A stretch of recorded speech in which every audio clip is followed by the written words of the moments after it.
तो आज हम लोग पढ़ेंगे class 10 unit 10 simple harmonic motion. और इस चैप्टर में जो हमारे पास टॉपिक है वो है मैथ्स अटैच टू स्प्रिंग। जी, तो topic maths attach to spring समझने से पहले ज़रूरी है कि आप सिंपल हार्मोनिक मोशन का कॉन्सेप्ट ले लें। सिंपल हार्मोनिक मोशन का कॉन्सेप्ट क्लियर करने के बाद आप मैथ्स अटैच टू स्प्रिंग को इजी कॉन्सेप्ट में समझ सकेंगे।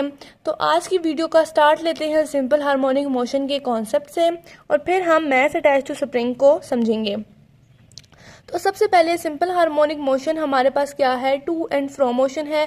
टू एंड फ्रो मोशन यानी कि एक बॉडी जो आगे पीछे मूव करती है, आगे पीछे, उसको बोलते हैं हम टू एंड फ्रो मोशन। तो सिंपल हार्मोनिक मोशन जो है वो हमारे पास टू एंड फ्रो मोशन है, जिसमें एक्सेलरेशन जो है वो डायरेक्टली प्रोपोर्शन होती है डिस्प्लेसमेंट के, और जो एक्सेलरेशन है उसका डायरेक्शन जो है वो मीन पोजिशन की तरफ होता है।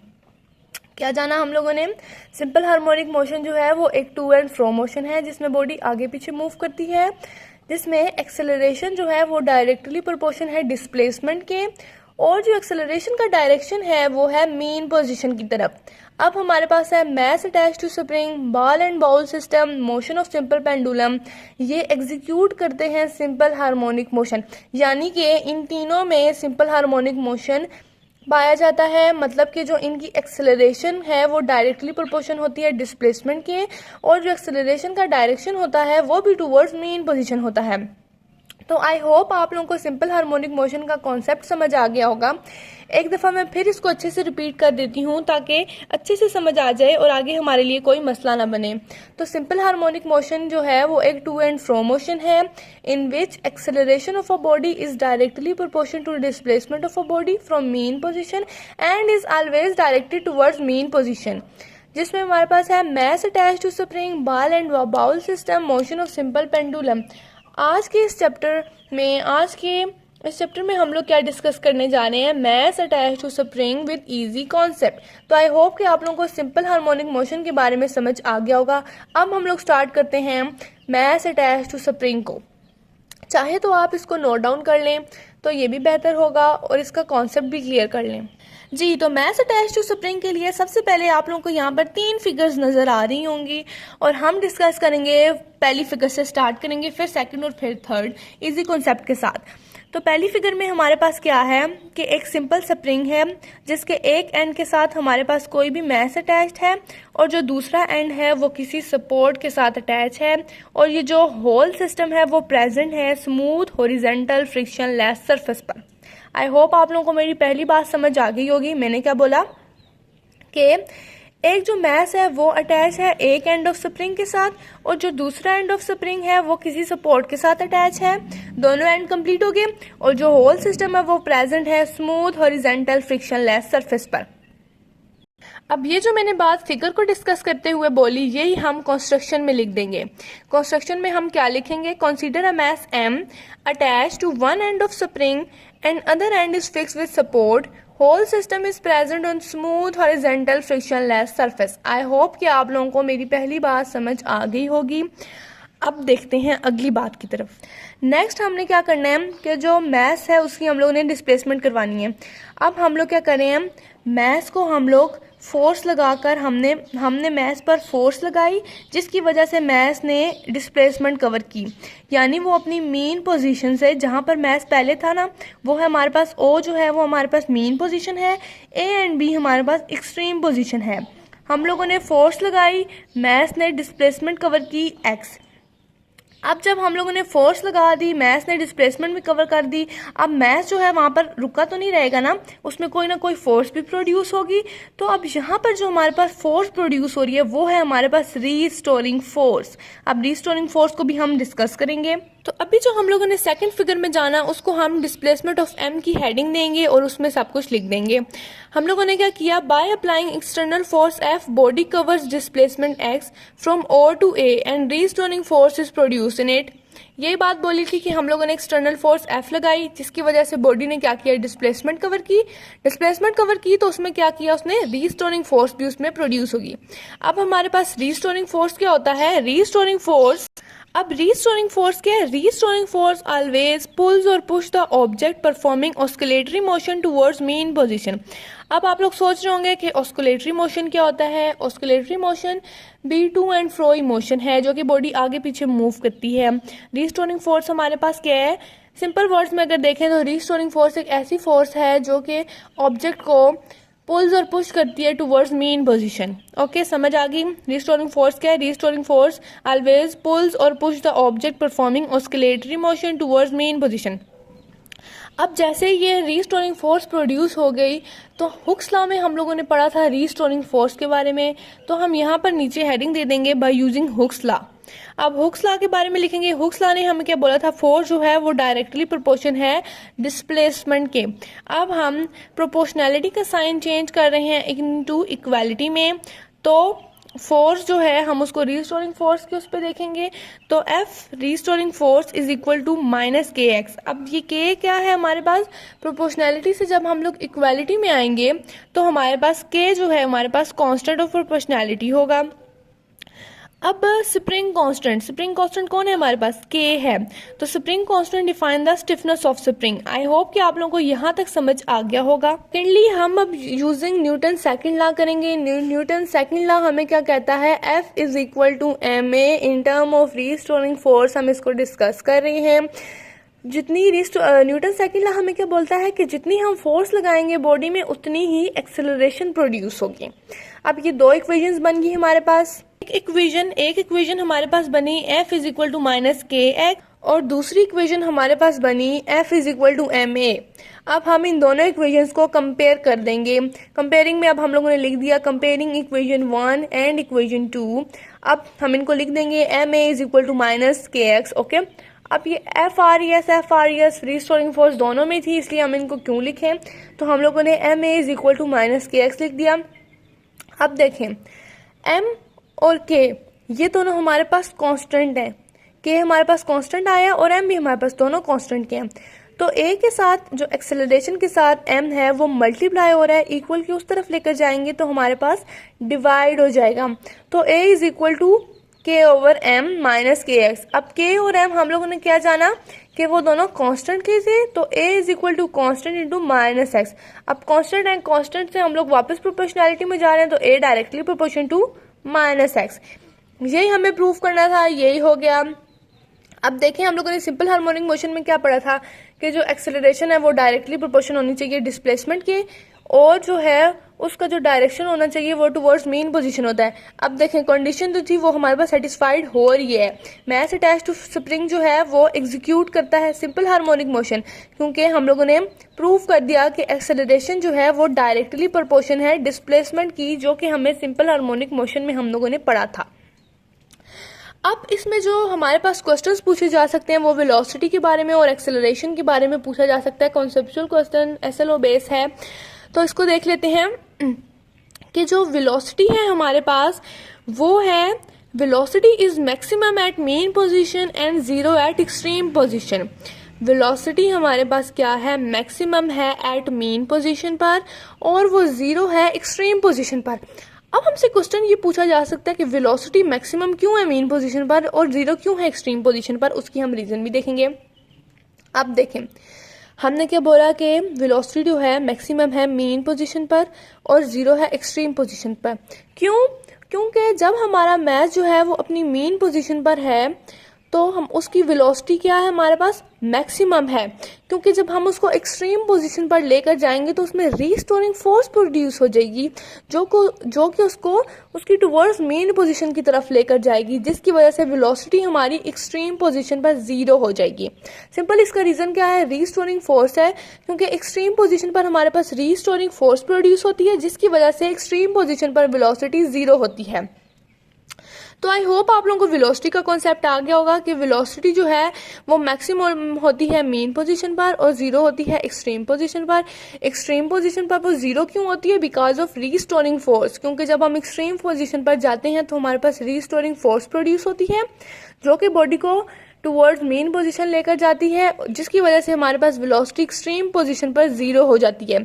इस फिगर में हमारे पास एक्सट्रीम पोजीशन कौन सी है? ए एंड बी है और ओ हमारे पास मेन पोजीशन है। आई होप आप लोगों को वेलोसिटी का कॉन्सेप्ट समझ आ गया होगा। अब हम करते हैं एक्सेलरेशन का concept. Acceleration is maximum at extreme position and zero at mean position. Acceleration जो है वो मैक्सिमम है एट एक्सट्रीम पोजीशन पर और जीरो है मीन पोजीशन पर। अब सवाल ये पैदा होता है कि ये क्यों है, इसका ये क्वेश्चन भी पूछा जा सकता है कि एक्सेलरेशन जो है वो मैक्सिमम है एक्सट्रीम पर और जीरो क्यों है मीन पर। अब देखें, according to Newton second law, Newton second law हमें ये कहता है कि हम जितनी फोर्स लगाएंगे उतनी ही बॉडी में एक्सेलरेशन प्रोड्यूस होगी। ये न्यूटन सेकंड लॉ हमें कहता है ना कि जितनी हम फोर्स लगाएंगे उतनी एक्सेलरेशन प्रोड्यूस होगी। तो हमने क्या पढ़ा, एक्सेलरेशन जो है वो मैक्सिमम है एक्सट्रीम पोजीशन पर। ठीक है, तो देखो अब हम लोगों ने एक्सेलरेशन जो है मीन पोजीशन पर हम लोगों ने कोई फोर्स नहीं लगाई। ठीक है, एक्सेलरेशन हमारे पास मैक्सिमम है एक्सट्रीम पोजीशन पर और जीरो है मीन पोजीशन पर।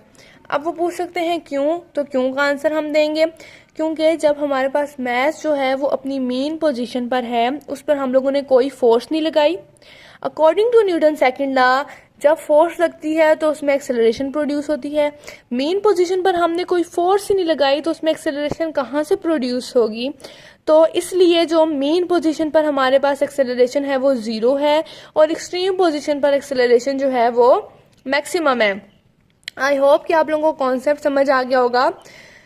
वेलोसिटी के कॉन्सेप्ट से देखें तो रीस्टोरिंग फोर्स की वजह से एक्सट्रीम पोजीशन पर वेलोसिटी जीरो होती है और एक्सेलरेशन के कॉन्सेप्ट से देखें तो according to Newton second law जितनी फोर्स लगाएंगे उतनी एक्सेलरेशन प्रोड्यूस होगी। मीन पोजीशन पर क्योंकि हम लोगों ने कोई फोर्स ही नहीं लगाई तो उसमें एक्सेलरेशन भी प्रोड्यूस नहीं होगी।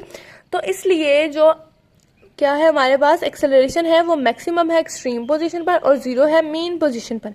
आई होप कि आप लोगों को समझ आ गया होगा बाय कॉन्सेप्ट। तो एक दफ़ा मैं आप लोगों को फिर से रिपीट कर देती हूँ सारा कुछ जो भी हम लोगों ने आज कुछ पढ़ा। तो फिर शुरू करते हैं स्टार्टिंग के टॉपिक से, simple harmonic motion. Simple harmonic motion जो है वो है टू एंड फ्रो मोशन जिसमें एक्सेलरेशन जो है वो डायरेक्टली प्रोपोर्शन है डिस्प्लेसमेंट के और जो एक्सेलरेशन का डायरेक्शन है वो भी है मीन पोजीशन की तरफ। Mass attach to spring, ball and ball system, motion of simple pendulum, ये एग्जीक्यूट करते हैं सिंपल हार्मोनिक मोशन को। आज हम लोगों ने जो पढ़ा वो है mass attach to spring. Next video में हम पढ़ेंगे बॉल एंड बॉल सिस्टम को, मोशन ऑफ सिंपल पेंडुलम को। अब हम आते हैं मैस अटैच टू स्प्रिंग की तरफ। मैस अटैच टू स्प्रिंग में सिंपल हमारे पास तीन फिगर्स हैं। सबसे पहले पहली फिगर में हम लोगों ने एक मैस लगा दिया स्प्रिंग के एक एंड के साथ और दूसरे एंड को हम लोगों ने सपोर्ट के साथ फिक्स कर दिया और ये जो सारा सिस्टम है वो प्रेजेंट है whole friction smooth horizontal friction less surface पर और यही सब कुछ मैंने लिख दिया कंस्ट्रक्शन में। ओके, कोई मसला तो नहीं होगा ना इसमें। सेकेंड फिगर को डिस्कस करेंगे जिसमें हम लोगों ने डिस्प्लेसमेंट ऑफ मास करवाया, हम लोगों ने फोर्स लगाई बाहर से, अब मास ने डिस्प्लेसमेंट कवर की, फोर्स लगा दी डिस्प्लेसमेंट भी कवर होगी। अब हमारे पास क्या होगा, एक फोर्स प्रोड्यूस होगी जो कि बॉडी को वापस मीन पोजीशन पर लेकर जाएगी। अब जब हम लोगों ने फोर्स लगा के डिस्प्लेसमेंट कवर करवा दी, अब बॉडी ने एक्सट्रीम पोजीशन पर थोड़ी ना रहना है, वो वापस अपनी मीन पोजीशन पर भी तो आएगा ना। तो इनर्शिया की वजह से वो अपनी मेन पोजीशन पर वापस जरूर आएगा जिसकी वजह से एक फोर्स प्रोड्यूस हो गई जिसको हम बोलते हैं रीस्टोरिंग फोर्स। अब ये हम लोगों ने यहाँ पर लिख दिया displacement of M by applying external force F, body covers displacement X from O to A and restoring force is produce in it. अब रीस्टोरिंग फोर्स के बारे में जानेंगे कि रीस्टोरिंग फोर्स क्या होता है। रीस्टोरिंग फोर्स ऑलवेज पुल्स और push the object performing oscillatory motion towards mean position. Oscillatory motion जो कि object to and fro motion ले रहा होता है। सिंपल रीस्टोरिंग फोर्स हमारे पास क्या है कि रीस्टोरिंग फोर्स जो है वो ऑलवेज पुश करती है बॉडी को टुवर्ड्स मीन पोजीशन। बस रीस्टोरिंग फोर्स बॉडी को मीन पोजीशन की तरफ लेकर जाती है।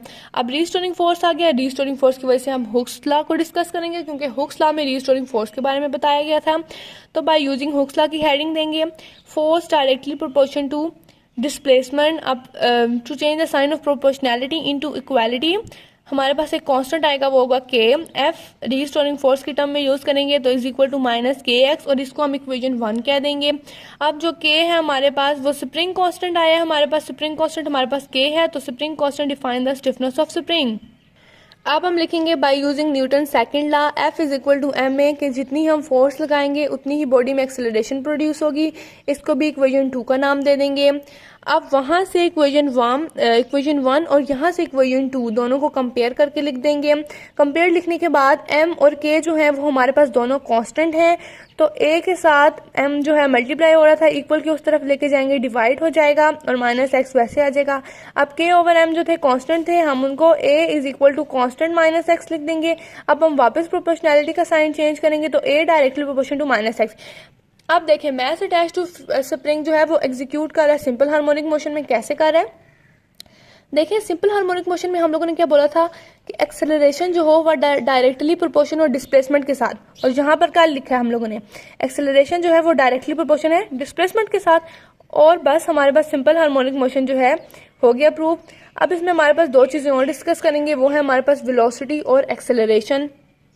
वेलोसिटी और एक्सेलरेशन क्या होगा, velocity is maximum at mean position and zero at extreme position. Question ये पूछा जा सकता है कि वेलोसिटी एक्सट्रीम पोजीशन पर जीरो क्यों है। उसका आंसर आप यूं देंगे, क्योंकि रीस्टोरिंग फोर्स की वजह से जब हम फोर्स अप्लाई करते हैं तो बॉडी जब डिस्प्लेसमेंट कवर करती है तो उसमें रीस्टोरिंग फोर्स भी आ जाती है, जिसकी वजह से वेलोसिटी हमारे पास एक्सट्रीम पोजीशन पर जीरो हो जाती है। उसके बाद सेकंड क्वेश्चन हम एक्सेलरेशन के उस पर देख सकते हैं कॉन्सेप्ट से। तो एक्सेलरेशन जो है वो मैक्सिमम होती है एक्सट्रीम पोजीशन पर और जीरो होती है मीन पोजीशन पर। अब वो मीन पोजीशन पर जीरो क्यों होती है, उसके रीजन में हम ये बताएंगे, क्योंकि according to Newton second law हमें ये बोलता है कि जितनी हम फोर्स लगाएंगे उतनी हमारे पास एक्सेलरेशन होगी। क्योंकि जब बॉडी मीन पोजीशन पर खड़ी है तो हमने कोई फोर्स ही नहीं लगाई, तो उसमें एक्सेलरेशन कैसे प्रोड्यूस होगी। जब एक्सेलरेशन प्रोड्यूस ही नहीं हो रही तो मीन पोजीशन पर एक्सेलरेशन जो है वो जीरो होगी और एक्सट्रीम पोजीशन पर एक्सेलरेशन मैक्सिमम होगी। आई होप कि आप लोगों को आज का लेक्चर, आज का टॉपिक बहुत ही अच्छे से बाय कॉन्सेप्ट समझ आ गया होगा, जिसमें हम लोगों ने सिंपल हार्मोनिक मोशन पढ़ा है और मास अटैच टू स्प्रिंग पढ़ा है। और साथ ही हमारे पास 3 फिगर्स हैं, उनको भी आप लोग कहीं नोट डाउन कर लें। और साथ ही हम देख लेते हैं टाइम पीरियड और फ्रीक्वेंसी के बारे में। टाइम पीरियड हमारे पास क्या है, time taken by spring to complete one oscillation, और इसको हम डिनोट करते हैं टी से। टाइम पीरियड क्या है हमारे पास, टाइम टेकन बाय स्प्रिंग। अब ये हमारे पास एक स्प्रिंग था, उसने कितना टाइम लिया वन ऑस्किलेशन कंप्लीट करने के लिए। मतलब कि टाइम पीरियड हमारे पास क्या, एक स्प्रिंग था वो अपनी मेन पोजीशन पर था, मतलब उसने कितना टाइम के लिया वन ऑस्किलेशन कंप्लीट करने। वन ऑस्किलेशन क्या होगा, टू एंड फ्रो, मतलब एक दफा स्प्रिंग अपनी गया मेन पोजीशन पर, फिर वो आया, सबसे पहले वो मेन पोजीशन पर था, फिर वो अपनी एक्सट्रीम पोजीशन पर गया, फिर वो मेन पोजीशन पर आया, फिर वो अपनी एक्सट्रीम पर गया, फिर वो फाइनली अपनी मेन पर आके मेन पोजीशन पर रुक गया। तो ये हमारे पास टाइम पीरियड क्या है, time period the time taken by a spring to complete one oscillation. One oscillation यानी सबसे पहले वो एक्सट्रीम पर गया, फिर मीन पर गया, फिर मीन से फिर एक्सट्रीम पर गया, फिर वो फाइनली मीन पर आ गया। उसको बोलते हैं हम टाइम पीरियड को, जिसको हम डोनेट करते हैं टी से, अंडरस्टैंड, कैपिटल टी से। टाइम पीरियड क्या था हमारे पास, time taken by a spring to complete one oscillation. One oscillation का वर्ड सुनते ही आपके जहन में आ जाना चाहिए कि पहले वो मीन पर गया, पहले वो मीन पर था, फिर वो एक्सट्रीम पर गया, एक्सट्रीम से वापस वो मीन पर आया, फिर वो एक्सट्रीम पर गया, फिर वो एक्सट्रीम से फाइनली मीन पर आ गया। अब फ्रीक्वेंसी क्या होती है, the number of oscillations completed in 1 second is called frequency. Frequency क्या, हमारे पास नंबर ऑफ ऑस्किलेशंस, मतलब कितनी दफा, मतलब वो एक दफा अपनी मीन से एक्सट्रीम पर गया, फिर वो एक्सट्रीम से मीन पर आया, फिर वो मीन से एक्सट्रीम, इस तरह मतलब कितनी दफा 1 सेकेंड में उसने कितने नंबर ऑफ ऑस्किलेशंस कंप्लीट किए, उसको हम बोलेंगे फ्रीक्वेंसी। 1 सेकेंड में the number of oscillations completed in 1 second is called frequency, और इसको हम डोनेट करते हैं स्मॉल f से, और इसका यूनिट हमारे पास होता है हर्ट्ज। अब एक दफ़ा ओवरव्यू ले लें ताकि अच्छे से टॉपिक समझ आ जाए। तो ये हमारे पास सिंपल हार्मोनिक मोशन, उसकी डेफिनेशन, साथ जो एग्जीक्यूट करते हैं वो, फिर मास अटैच टू स्प्रिंग, हमारे पास कंस्ट्रक्शन करवाई, displacement of M, restoring force using Hooke's law, spring constant, ये आप लोग नोट डाउन कर लें सारा कुछ। फिर यहाँ पर यूजिंग न्यूटन सेकंड लॉ को डिस्कस किया, हमारे पास एक्सेलरेशन जो थी वो प्रूव हो गई। फिर वेलोसिटी और एक्सेलरेशन का कॉन्सेप्ट अच्छे से, SLO बेस है, अच्छे से आप लोग वीडियो को बार बार देखें और अच्छे से समझ लें। अगर फिर भी समझ नहीं आई, और ये साथ इसकी फिगर, टाइम पीरियड और फ्रीक्वेंसी, ये सब कुछ नोट डाउन कर लें और अच्छे से समझ लें। तो आई होप के आई होप कि आपको आज का topic motion of mass attach to spring by concept अच्छे से समझ आ गया होगा। सिंपल हार्मोनिक मोशन और ये दोनों टॉपिक बहुत इंपॉर्टेंट टॉपिक हैं, ये आप लोगों को बहुत अच्छे से समझ आ गए होंगे। एक्सेलरेशन और वेलोसिटी का कॉन्सेप्ट एसएलओ बेस बहुत अच्छे से समझ लें, वीडियो को अगेन एंड अगेन देखें तो आप लोगों को अच्छे से समझ आ जाएगा। Thank you for watching. अब हम लोग मिलेंगे अपनी नेक्स्ट वीडियो के साथ, तब तक अपना ख्याल रखिएगा। और नेक्स्ट वीडियो में हम लोग बॉल एंड बॉल की एग्जांपल को करेंगे और साथ ही साथ हम सिंपल पेंडुलम को करेंगे। तब तक के लिए आप लोग अपना ख्याल रखें और इस टॉपिक को आई होप कि आप लोगों ने अच्छे से समझ लिया होगा। खुदा हाफिज़।